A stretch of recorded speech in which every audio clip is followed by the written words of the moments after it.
You're watching Diaspora Network Television, and today I have the guest for you.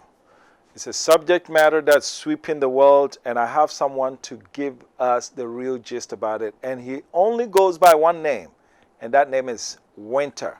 Not summer, not spring, not autumn, Winter. Winter, welcome. Thank you, Mr. Jermaine. Why do they call you Winter? I got this name from my friends who think I'm stubborn to the winter.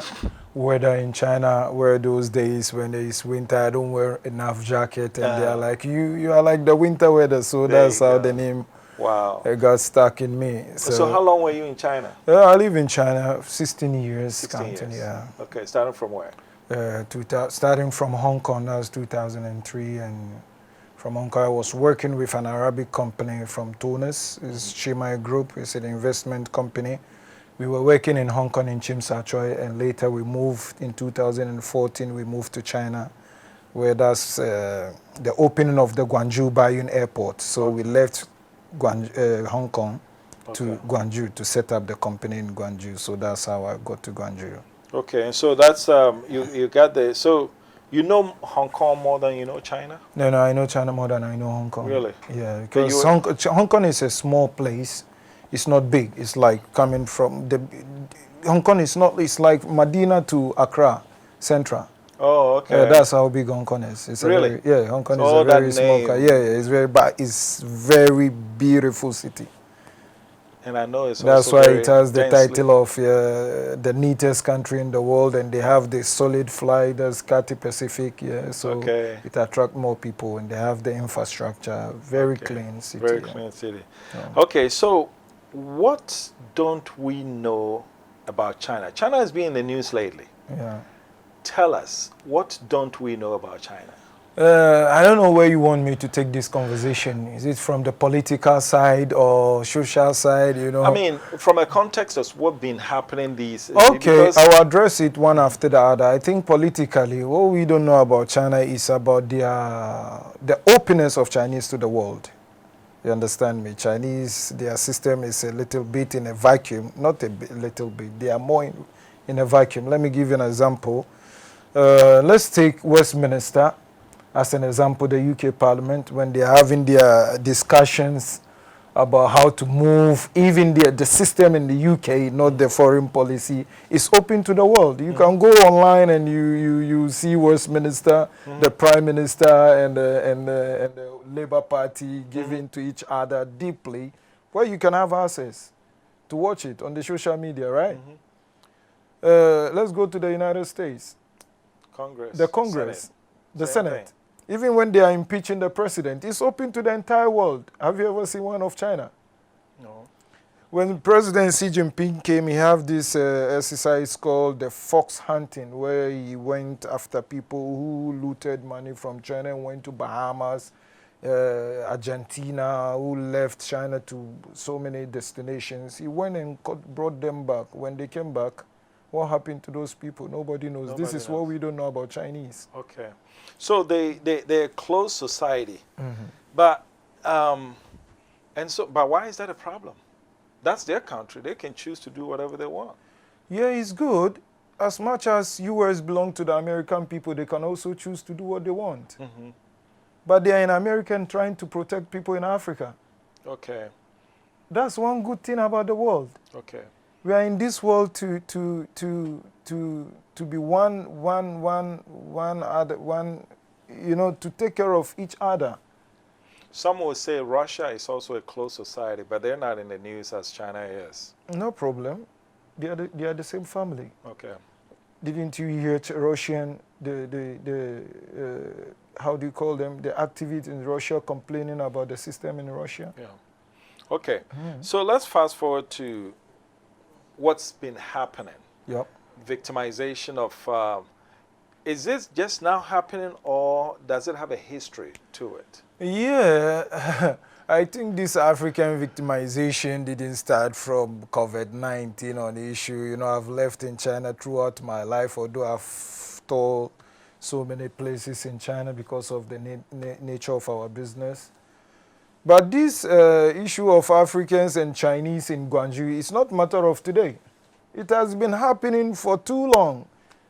You can cross-check from all African ambassadors who are in China regarding Chinese authorities in Guangzhou not renting, asking the Chinese citizen not to rent room for Africans, and so many people have been pulled out from the city before COVID-19. Before COVID-19, you can cross-check. So why is it just now coming up? Why didn't they speak out earlier? You know, let me put this in tree. I say Suban eti say ni say untumi fancy uchi mutan cry be you understand me, as it has been said.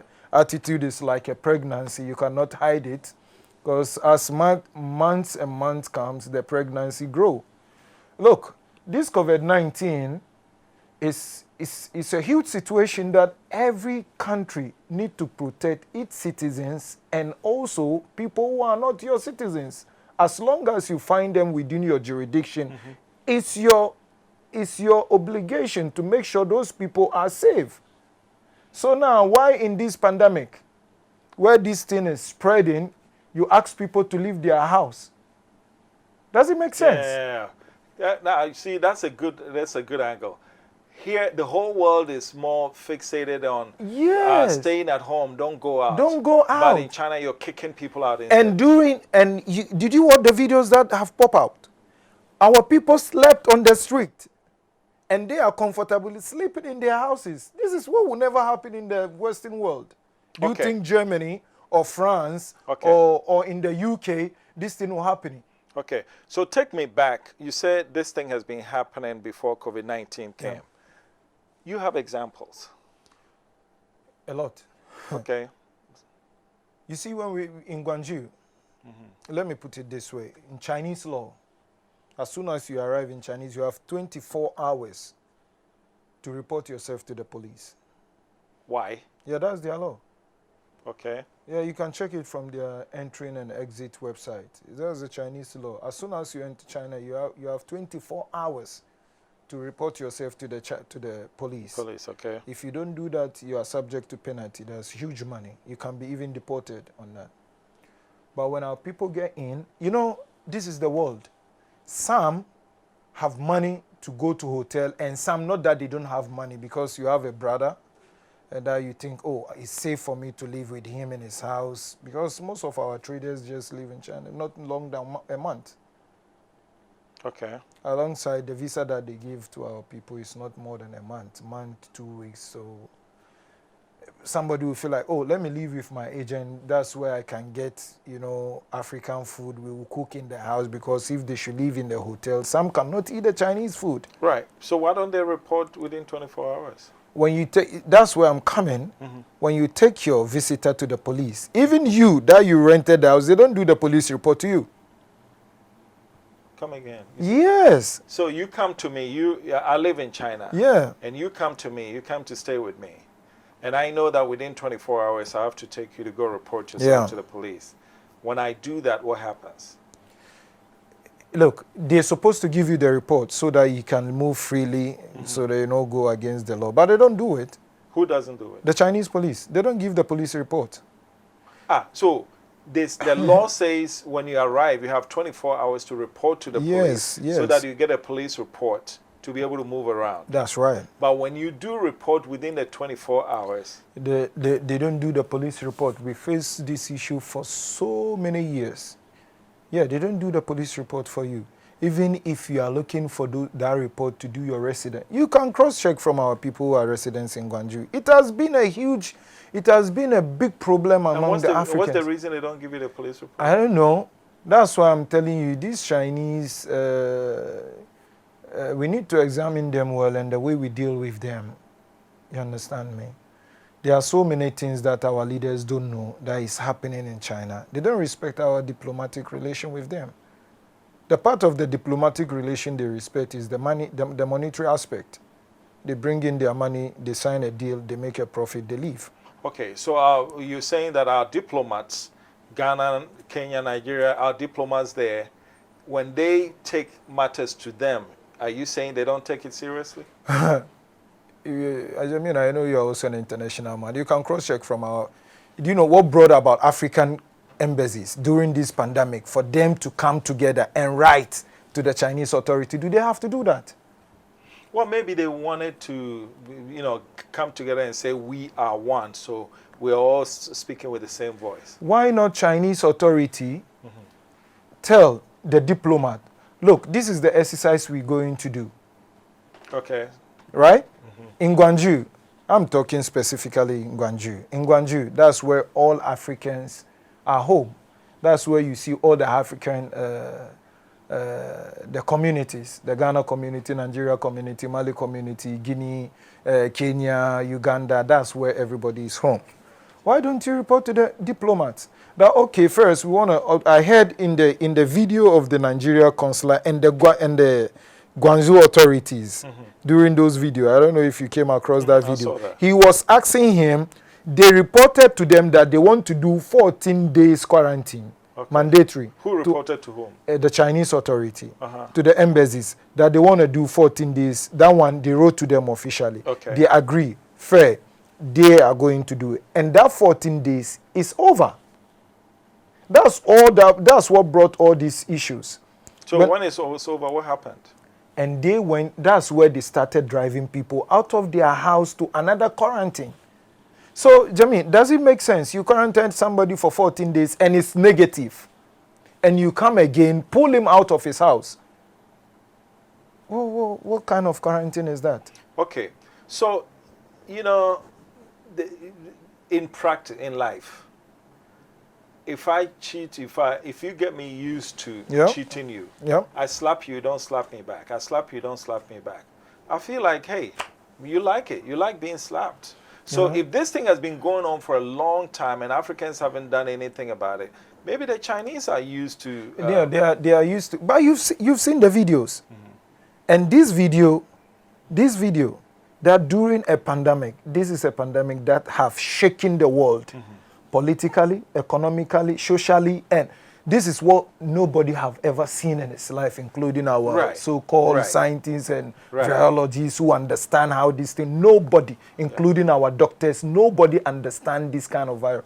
And you allow people to sleep outside. Yes, but my issue here is this. Because if you hadn't told me, I never knew that this thing had been going on. And Africans have had their mobile phones. They've had ability to record and send on social media. So why haven't we been seeing this until now? That's that there is no pandemic, of course, so you not see that aspect because they've been doing it to individual people. Before in Guangzhou, we were all living with the Chinese in the city, like let's say in Yeshu, in Bai, in Chui, in Tianhe, in all those environs. We live together with the Chinese. For past 20 years, they stopped renting for us. Even if you're in your residence and your rent is over, they will move you out. To go and live where? Yeah, you have to go outskirts. If you are lucky, you find a house. This is specifically to Guangzhou. Guangzhou. Yeah, and why is that? Okay, so then let me ask you this. In the United States, you have Texas, you have New York, and everybody knows when you go to the South, there's more racism and than the North and everything. Is it the same because if the problem is specific to Guangzhou, it suggests to me that other provinces, they are more comfortable with black people, or what am I missing? Okay, aside from Guangzhou, where you see other African people are in the schools mostly. In the schools. In the schools, like in Zhangjiakou, in Shanghai, environs, Beijing, you see a lot of students. Okay. You understand me? So they live in hostels? Yeah, they live in hostels, in dormitories of the school, so they don't have issues a lot. Okay. But the only issues that the students experience is when they go to pub, they go to clubbing, like, those normal racist issue. They face it, okay? But Guangzhou is where Africans home in China. Okay. Yeah. And so the Guangdong province, could it be that they feel like, wait, why are you only there's China, many provinces. Why us? Or maybe they're being defensive. You're taking over our province. No, but Africans in China, when looking at the Chinese laws and knobs in China. Africans cannot take anything in China. China, they don't allow you to even sow. You can't buy land in China. So what are you taking? Wait, you cannot buy land in China. Oh, how can you buy a land in China? How? To even rent a land, you can't do it in China. It's not allowed. Is it only Africans or just every foreigner? You don't have that power to do it. But why do they buy land here? And yes, this is what we're talking about. You don't have that power. You can't even take a single corn and go and plant it on Chinese soil. It never happens. No. You can't do that. So I don't understand. What are we taking? Okay, so... And now this is a security state, China. Real good security. We can't take... Look, Guangzhou, what brought all Africans in Guangzhou? You know, before the market, when I came to Hong Kong in 2003, the market was in Hong Kong. In Chum Sa Tre, Mangkok, where Africans get all their staffs, although the staff are coming from China. But due to the airport of Guangzhou, you know the Bain airport is open in 2004, but the Guangzhou airport Hong Kong airport is in operation for many years, which we have Emirates coming, Kenya Airways, Ethiopia. So most of Africans arrive in Hong Kong. So, you know, we do our businesses there in Hong Kong. So when the airport opened, the Hong Kongese moved their businesses into Guangzhou. Okay. So in Guangzhou is where you find the market and its neighboring cities like Foshan, where you have the hardware market, you have the furniture market. It's a huge market. You have the steel market. You have, you know, those stuff. Cars, they are in Foshan. When you go to Shenzhen, that's where iPhone is being assembled in Shenzhen. Okay. It's the biggest electronic city. You have phones and other gadgets. So then here's the question. If you live at a place where you're more exposed to Africans, 9 times out of 10, you get comfortable with them. That's right. More so than people, Chinese in other provinces who don't see Africans. So why is it that Chinese in other provinces who don't see Africans a lot don't victimize them, but those who are supposed to be used to Africans, those are rather the ones that are victimized? That's what we don't understand. So to us Africans in China, we say that the Chinese people are not open-minded people. If they are like they are open-minded people, they will do like the Western people, like Italians and other countries in the world. We are like family with them, but in China you cannot be a family. So tell our viewers, yeah, what don't we know about China? You've been there. I have never set foot in China. Yeah. What don't we know that you think Ghanaians, Africans, we take for granted, or Chinese? Tell us, take me into China. Show me China. Look, Jermaine, what we don't know about the Chinese don't care about your welfare. And why do you say that? Oh, it's obvious. Let me give you an example. In Africa, which of the countries that donate a lot to Africans? Like when it comes to education, who assists the poor? When it comes to our education, even this immunization of various sickness, who help Africa? I mean, United States does. You can mention the society, yeah. British, their aid. Okay. United States has aid. All these countries have different programs. That's right. You have the Germany with the, how do you call the GIZ? You have those people, have those organizations. So what does China have? What does China have? Nothing. Well, some say they come in here. Jack Ma brought a lot of... when did Jack Ma start coming to China? I know, but I'm saying that China, that's recent. But Chinese have been they're funding a lot of businesses and everything. They are funding their profits. Okay, now, hold that thought. Yeah. Hold that thought. There are some of us Africans who would rather, when you're coming from outside, come and do business with me. Don't come and give me freebies. So maybe the Chinese coming here to do business is a good thing if we hold our forthright, if we do the right things. Because freebies, There are a lot of people who believe that the freebies that the Western world brings to us is what has compromised our allegiance with them. And that's also caused us not to take a lot of things seriously, because anything that's given to you free, you don't value it unless it's business. And so there are some who say that maybe the Chinese shouldn't come with freebies. They should come with business, which they are doing. Does it help us? It helps us if we do what we're supposed to do. Yes, I mean, look, you see, this world that we are in, it's not all about money, right? It's not all about money. Okay. If it should be all about, then it means when the need happens for help, you will not happy because you are doing straight business, money dealing with him. Okay. Is that what we want? No, You understand? I mean, there are other factors before. Chinese, what I want you to know, Chinese need to be open to the world. They have to accept things like this. You understand me? They have to accept people to come and express their view. Give right to journalism, give right to activists, give right to people to help the system. And this is what the Western people are crying now, because they felt this sickness, if Chinese should be open to the world, like by now, there will be no COVID patient tests in Accra or in Ghana. So you don't think the Chinese was open enough about COVID-19? I'm not saying it, but it's their system. Because when COVID-19 came, Yeah. DNT was the first station that was getting live reports from our correspondent in China. Yeah.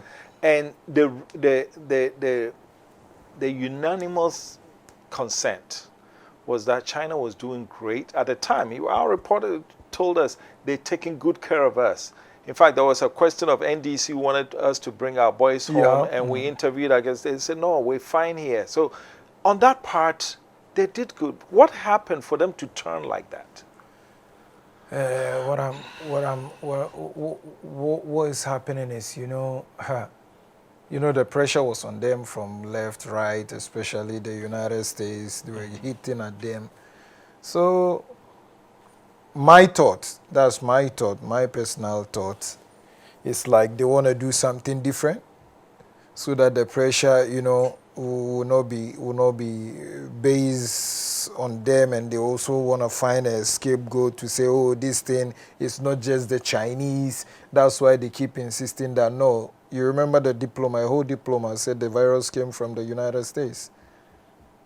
A diplomat said that? Yeah, a diplomat said that. Said that's when Donald Trump also said that's by his words, there is also virus from that side. Okay. And, it became...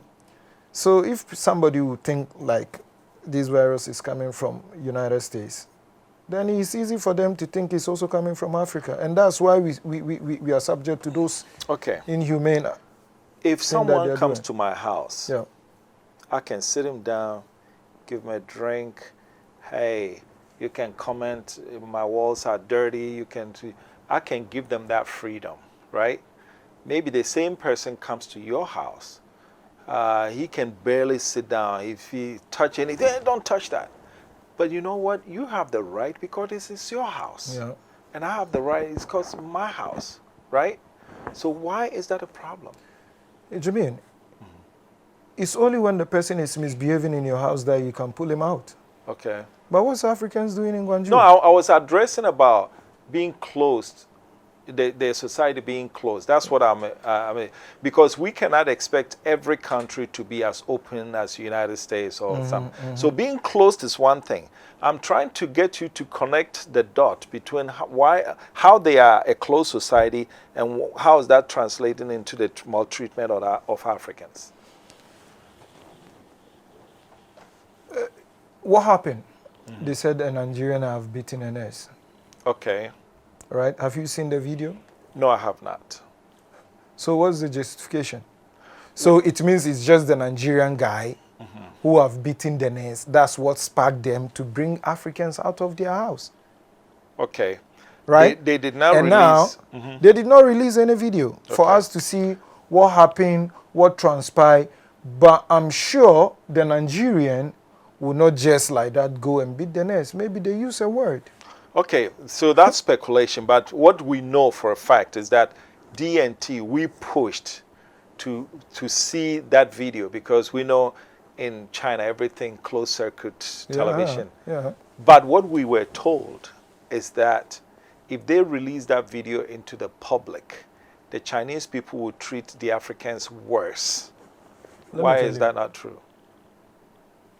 If they should release the video, it will expose them. Okay. Because the video will come with worse. And everybody will hear when it happens to when the diplomat, when they were driving our people out. Okay. Who recorded it? There was Okay. no CCTV. It was our people who recorded them. Okay. You said the diplomats. I'm coming to Okay. a point. Okay, go ahead. So if they should release whatever transpired in the hospital, it's going to wipe up the mentality of Africans that, oh, the Chinese are maltreating us in Guangzhou, whatever. It's going to wipe all. They will say, oh, this is what the African have done. But even that, if that's the case, they said in Chi, and someone in Chini, That's right. And so if you go beat up somebody, that doesn't mean I have to pay the price. That's it. Okay. And now, if you say you have evidence and a video, and that video will be more good for Chinese. Right. Okay. You understand me? Okay. So let's cut for a break. We will be right back. Stay tuned, please. Hello, my name is Kofi Opon Ochre, and I bring you NASA on DNT, a program designed to expose corruption and indiscipline in our society and advocate for the punishment of these offenders whose activities impede national development. The National Road Safety Commission indicates that Ghana loses $230 million to road accident, with over 1,600 deaths recorded every year. In 2018, Shraj report indicated that Ghana loses 13.5 billion Ghana cedis to corruption. And United Nations Children's Fund UNICEF has also stated that Ghana loses $290 million to poor sanitation alone. This is not right. So make a date with me, and together let's name and shame the offenders of the law. NASA, see something, say something. Good luck on Hello Entertainment Box. Hello Entertainment Box. Hello Entertainment Box. Hello Entertainment Box. Hello Entertainment Box.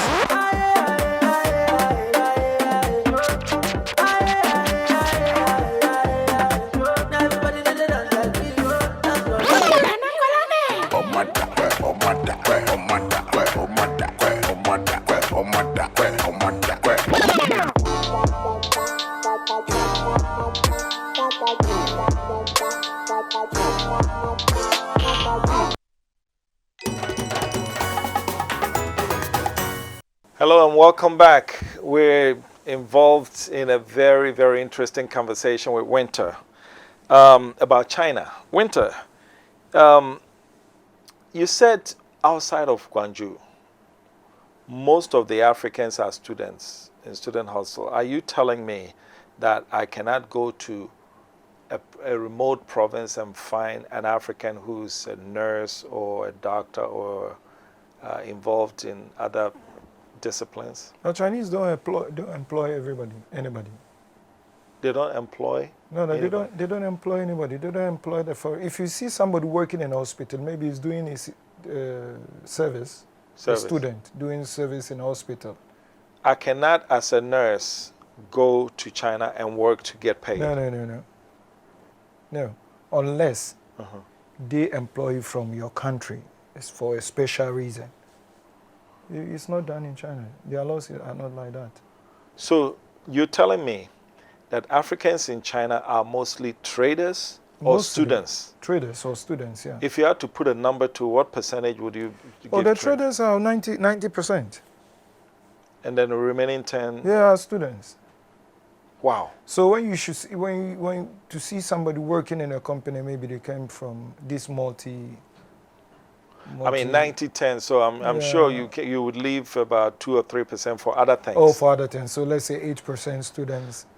So the 2% will be like the foreign national, the US African Americans, the Canada African Americans, so, who are on the okay, big companies. Okay. So when Africans finish their education and they cannot get employed, Why do they still continue to live there when they can go somewhere else or come back No, home? when they, most of them, when they finish their education and they want to work in China, they just come to Guangzhou. They just come to Guangzhou Okay. to join the traders. Okay. Yeah, that's the only thing you can do. All right. So most of our friends that we live in Guangzhou, most of them are students. They came in China as students, not like us that we came through the channel of trading. Can you own cars and private cars? Oh yeah, for car you can own a car if you are resident. If you are official resident, you can own your car. If you're not, if you are not, no. You're not. You can buy a that car one as a is student. As a student, I don't think. No, as a student, I think you can buy a car. But And for due to I don't know how deep is the student side. So if I live in Guangzhou, I want to visit my friend in Nanjing province. I can get in my car and just drive. Yeah, you can drive and go. As long as you have the Chinese license, driver's license, you can drive. Okay. Yeah. All right. You mentioned that the diplomats had to come together. That suggests to me that you think but we saw the Nigerian diplomats really giving it to the Chinese host. Yeah. Okay.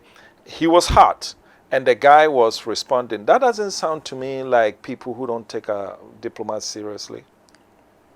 One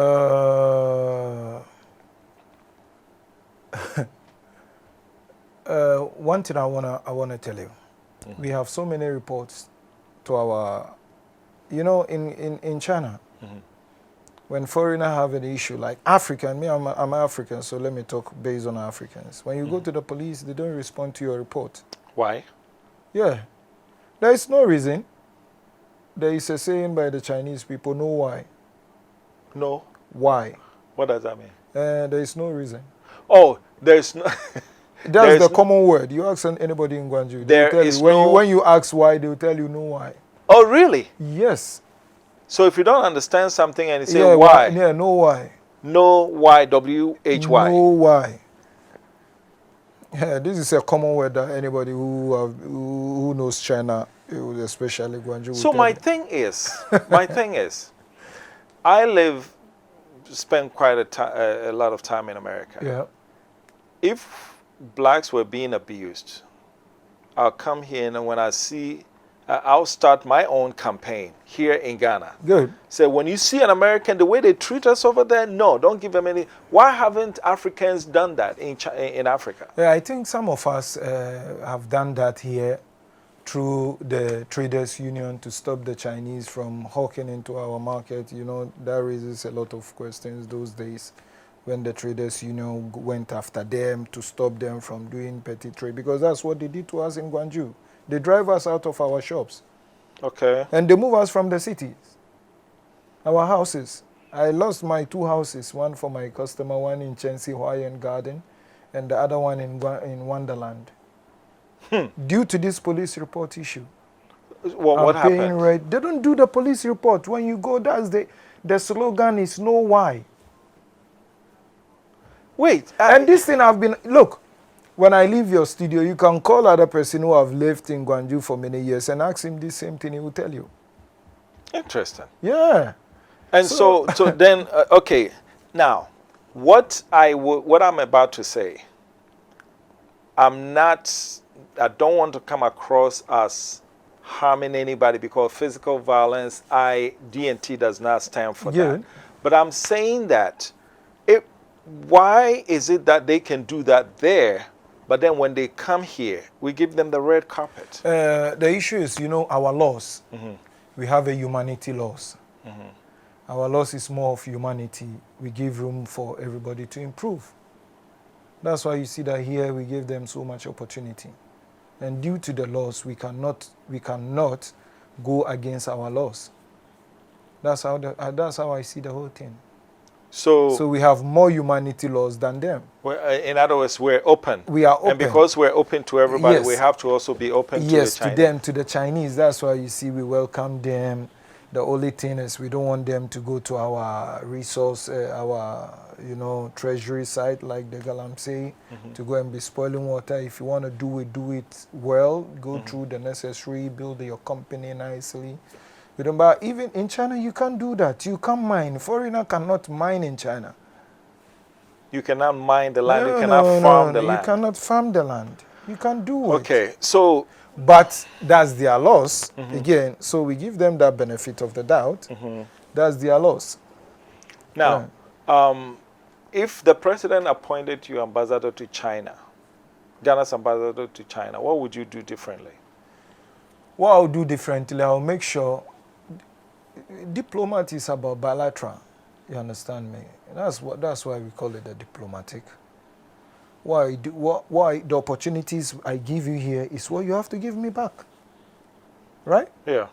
So that's what I'll make sure it will happen, and it has to be happening.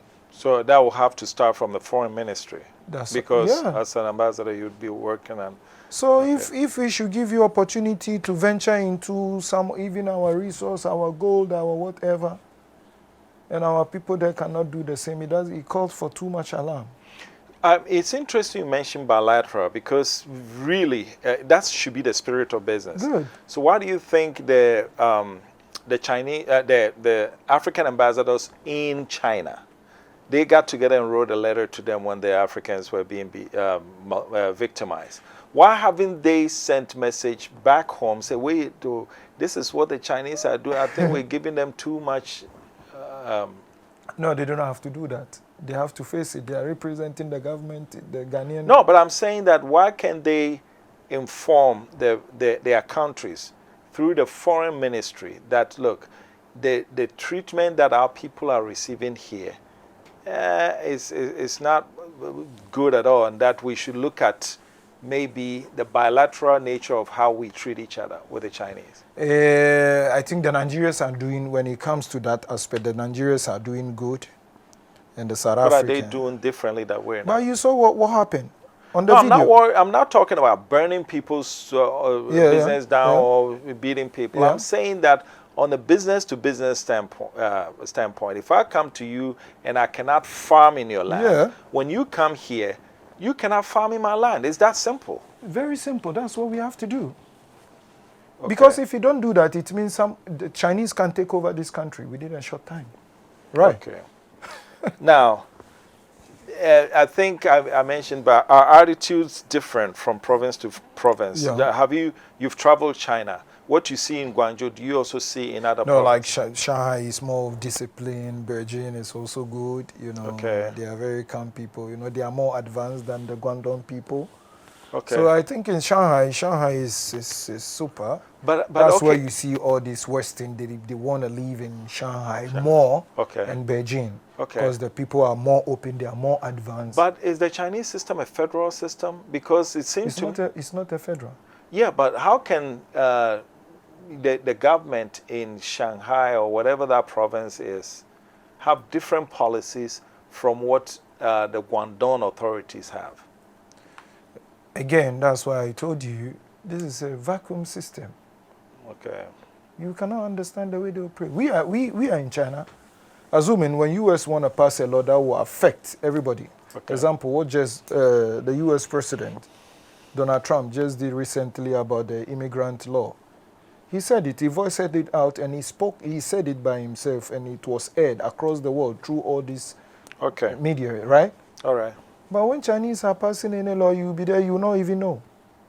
And they don't communicate it to the Do they allow media to operate well in China? Okay, so if they change the laws in China, you would not know until you're breaking the law. Yeah, you're breaking the law. That's the system we are living. Wait. No, who will tell you that this thing is happening? Tell me the media and the journalists, of course. Do they have free will in China?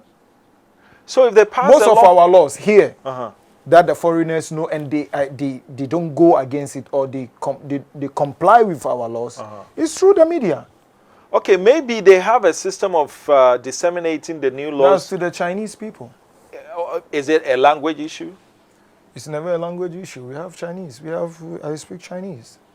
You understand? We have students in China. Okay. So if they communicated in Chinese, you would know, and maybe you would tell I your think friends. for them they just communicated to our diplomats. Maybe, I don't know. Okay, I'm hearing things. Yeah, this is China. This is China for you. when a law is passed, you don't know about the law You don't know until broken you've the broken the law. You don't know about the law until. That's why I lose my Filipino wife. She left China too, Wow. Philippines, because we were there. We gave birth to a bouncing baby boy, you know, and all of this. We heard that we cannot renew our visa again. The visa renewal have been suspended. Yes, I have And a where baby. did you find out about the suspension of the visa renewal? No, when our visa got finished and we went to the immigration. Yeah. So the baby, my 2 months baby boy and his mother were given 2 weeks to leave China. Where are they now? They're in Philippines. All right, we're wrapping up now. Thank you so much for giving us, taking us into China. I think I have a better understanding of China now that I did about an hour ago. But now I'm going to appoint you the president of Ghana. How would you handle Chinese in Ghana? Okay, you know, again, this is a tough question, but the way I'm going to handle them, as I told you, they are not going to do anything different that our people don't have opportunity doing in China. The opportunity we will give them here, we will make sure they give the same opportunity to our people in China. The protection we give them here, we will make sure they give the same protection to our people. The places, they are in East Legon, our prime area. They are in cantonment. Even the embassy is in cantonment, very prime area of our country. They are living with us in our neighborhood, giving them good environs. I'll make sure they do the same to our people. And that's what is diplomatic. Yes, bilateral. Bilateral, yeah, sorry. China, Winter. Yes. From now on, you have a new name. Since people in China, they gave you Winter, right? Yeah. In Ghana today, if you're watching this TV and you know Winter, he's no longer called Winter. His new name is Bilateral. Thank you for coming. I appreciate You've been watching Diaspora Weekly. My name is Jermaine Nkrumah. We were taken on a trip into China by Winter, who is now known as Bilateral. And I would like to, on behalf of my producer and the staff here at Diaspora Network Television, we want to thank you for watching. Stay tuned for other programs.